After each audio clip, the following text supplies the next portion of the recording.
Alright, this is Andrew with Joda Home Inspections. We are doing a sewer scope today here in Farmington. We're at 7 West Rice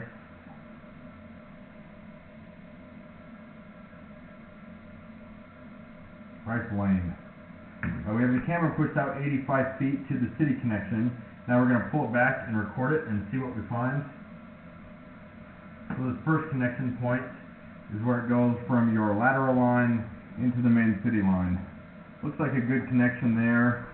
Looks like gravel cement pipe, and it looks like a little bit of an offset. So you can see some toilet paper stuck on that ledge. That's right on the turn, so you have basically a lip where the pipe has slightly separated. That's a spot where waste could potentially get stuck, and if enough waste gets stuck, it could create a blockage where it backs up towards the house. That's worst case scenario. That one looked fairly minor. They call it minor to moderate. It's in a bad spot, so if you did want to dig it up, it's under the road, and so that would cost a lot more than if it were in the lawn, but good chance it's been like that for a lot of years. This is PVC pipe. For some reason it looks like some of the waste is maybe having a hard time working its way out. That's the second piece that I found. One of the things I'm looking for as I pull back is any standing water. Right there. I bet that's what's causing that waste to get stuck. So starting at 64 feet. Not incredibly long. It's only about a 4-foot long, I'll call it belly, but that is a flat spot.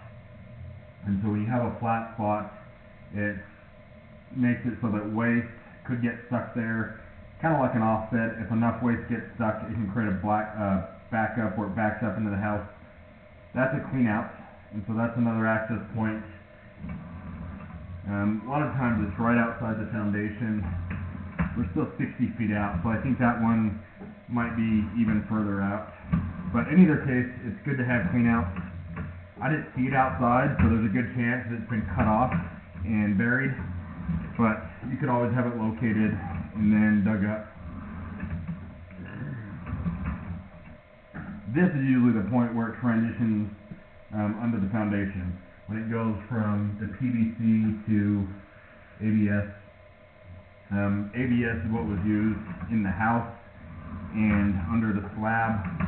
One downside with ABS is that sometimes the glued joints can separate, which can cause leaks. Most of these pipes are concealed in the walls, and so that's not something that you can inspect for visually. I didn't find any active leaks, but the house has been recently painted, which makes it harder to see any stains.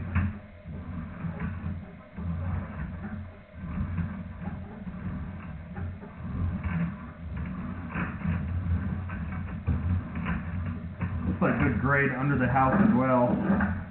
Really, it looks like the line's performing the way that you want it to be. You do have the flat spot outside, but it's pretty short. And it's a good sign that you didn't have really an excessive amount of buildup. You had those couple random pieces that probably got dislodged when I pushed my camera through. I'm going to end this recording now. Well, actually, the other thing I'm going to add, I would recommend getting the insurance. That would help offset the cost if you did have a backup and the line needed to be cleaned or repaired. You can get HomeServe. That's one of the more common ones. It's about $15 a month, and I think that can be well worth it, especially since you had that one spot that's a little bit flat. I'm going to end this recording now.